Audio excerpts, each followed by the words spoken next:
ఈ పరిశుద్ధ గ్రంథంలో నుండి కొన్ని మాటలు జ్ఞాపకం చేయాలని అనుకుంటున్నా. దేవుని పరిశుద్ధ గ్రంథంలో నుండి సామెతల గ్రంథము 11వ అధ్యాయము, సామెతల గ్రంథం 11వ అధ్యాయము 18, 19 వచనాలు. భక్తిహీనుని సంపాదన వానిని మోసము చేయును,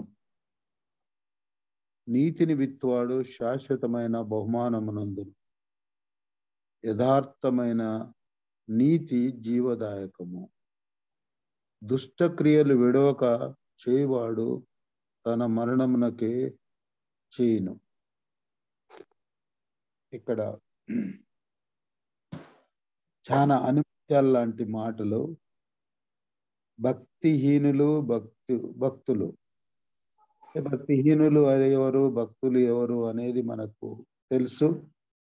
దేవుని యందలి భయభక్తులు కలిగి, దేవుని భయపడి, దేవుని మాటలకు, దేవుని వాగ్దానములకు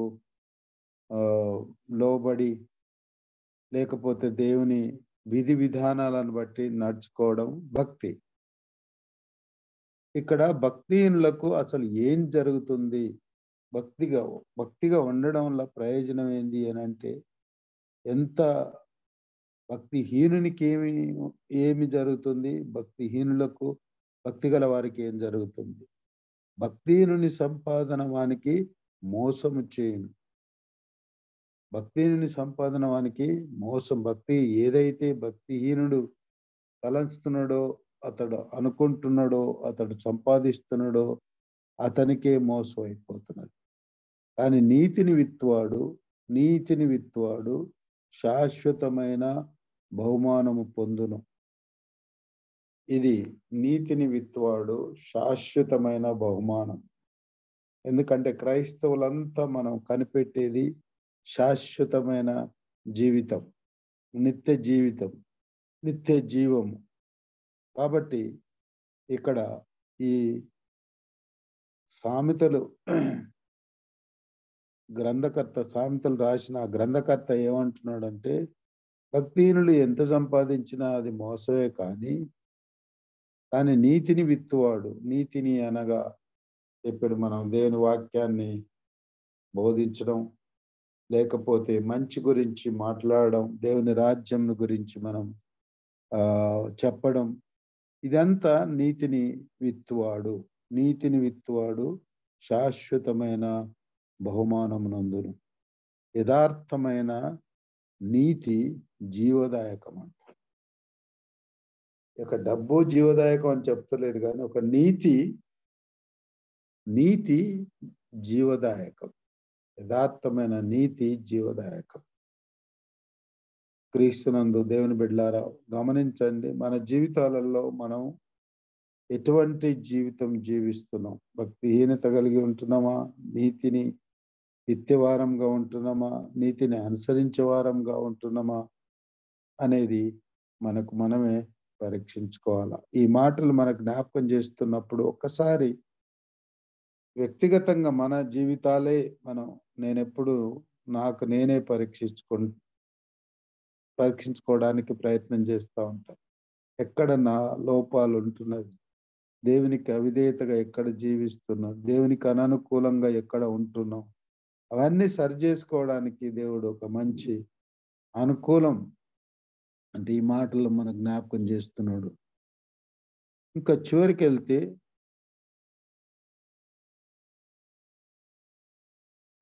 ఇక్కడ కొన్ని మాటలు ఉన్నాయి. 24వ వచనంలో, వెదజల్లి అభివృద్ధి పొందువారు కలరు, తగిన దానికంటే తక్కువ ఇచ్చి లేమికి వచ్చేవారు కలరు. ఇక్కడ ఇంకొక మాట, వెదజల్లి అభివృద్ధి పొందువారు. ఎప్పుడైతే వెదజల్లి అభివృద్ధి పొందిన వారు ఉంటారంట, బిగబట్టి దరిద్రులైన వారు కూడా ఉంటారు.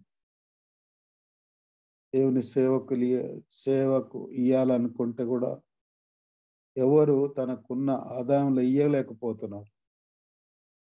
తనకు ఉన్నది తానే ఖర్చు పెట్టుకోవడానికి ప్రయత్నం చేస్తున్నారు. కానీ దేవుని వాక్యంలో చెప్పేది ఏంటంటే, వెదజల్లండి. అంటే డబ్బే కాకుండా విత్తనాలు ఏ విధంగా వెదజల్లుతున్నామో డబ్బును కూడా వెదజల్లినప్పుడు అభివృద్ధి పొందుతుంది. ఏది వెదజల్లినా ఏది విత్తినా అది అభివృద్ధి. విత్తనం అనేది ఒక గింజ విత్తితే 100 గింజలు వస్తుంది. అది విత్తడము విత్తడం అనేది నేర్చుకోవాలి మనం. వెదజల్లండి, వెదజల్లి అభివృద్ధి పొందువారు కలరు, తగిన దానికంటే తక్కువ ఇచ్చి లేమికి వచ్చువారు కలరు. ఔదార్యం గలవారు పుష్టి నొందుదురు, నీళ్లు పోయి వారికి నీళ్లు పోయబడును, ధాన్యం బిగబట్టు వానిని జనులు శపించెదరు, దానిని అమ్మువాని తల మీదికి దీవెన వచ్చును. ఏదైనా మనకు మనం దాచిపెట్టుకుంటే దాంట్లో ప్రయోజనం లేదు. కానీ ఏదైనా పంట పండించినోడు కూడా దాన్ని అమ్మినప్పుడే వానికి దీవెన. కానీ వాడు నాకు పండింది అని చెప్పి తన ఇంట్లోనే దాచుకుంటే అతనికి ఆశీర్వాదం ఉండదు. ఈ విధంగా కొన్ని మాటలు అంటే ఈ 12, 11, 12 అధ్యాయాలు మనం చదువుతుంటున్నప్పుడు దేవుని వాక్యం మనకు బోధిస్తుంది ఏంటంటే మన జీవితాలు ఏ విధంగా మలుచుకోవాలా, ఏ విధంగా ఉండాలా, నీతిని అనుసరించి నడుచుకోవాలా. నీతిని అనుసరించినప్పుడు మనకు జీవదాయకమైన ఫలం వస్తుంది. జీవం అనేది జీవమే, అది జీవం లేనిది కాదు. కానీ అటువంటి జీవదాయకమైన ఫలాలు పొందాలని అంటే దేవుని మాటలను మనం అంగీకరించాల. మరి మనకు మనమే కాకుండా మన పొరుగు వాళ్ళను కూడా మనం దృష్టిలో పెట్టుకొని జీవిస్తే మంచిది. తన పొరుగువాని కొరకు మనం ఎప్పుడైనా తన పొరుగువాని ప్రేమించుము అని మనకు పాత నిబంధనలు కానీ కొత్త నిబంధనలు కానీ అనేక విషయాలు అనేక సందర్భాలలో మనకు చెప్పబడుతుంది. అంటే పొరుగువానికి ఎటువంటి ఆపదలు ఉన్నాయి, పొరుగువాని అవసరాలు ఏది, అది కూడా మనం గమనించడమే మనకున్న ఆలోచన. అందుకే యేసు ప్రభును నమ్మి ఎవరైతే దేవుని వాక్యాన్ని మనం నమ్ముతున్నామో వారు వెతికేది ఏంటంటే నీతిని విత్తేవాళ్ళలాగా. మన వాక్యం నేర్చుకుంటున్నప్పుడు ఒక నీతిని మనం నేర్చుకుంటున్నాం. మనం ఏదైతే నీతిని మనం నేర్చుకుంటున్నామో అదే నీతిని మనం విత్తువారంగా ఉండాలి. ఎప్పుడైతే మనం నీతిని విత్తుతున్నామో నీతి అభివృద్ధి చెందుతుంది. డబ్బును విత్తుతున్నామో డబ్బు అభివృద్ధి చెందుతుంది. అందుకే వెదజల్లి అభివృద్ధి పొందండి, వెదజల్లండి అభివృద్ధి పొందండి. వెదజల్లినప్పుడే మొక్కలైతున్నాయి, వెదజల్లినప్పుడే ఫలం వస్తుంది, వెదజల్లినప్పుడే దానికి అనేకమైన మల్టిప్లికేషన్. కాబట్టి క్రీస్తునందు దేవుని బిడ్డలారా, ఈ యొక్క సందర్భంలో నాకు తలంచిన నేను ఇంతకుముందే ఈ మాటలు చదివిన కాబట్టి వాటినే మరి చదివి వినిపించాలని, మరి కొద్ది సమయంలో ఇంతకంటే ఇంకా ఎక్కువగా బోధించాలని నాకు లేదు. కానీ ప్రతివాడు కూడా నీతిని విత్తడం నేర్చుకోవడం. నీతిని విత్తువాడు శాశ్వతమైన బహుమానం నందును. నీతిని విత్తడం నీతిమంతులుగా ఉన్నప్పుడే నీతిని విత్తడం నేర్చుకుంటాం.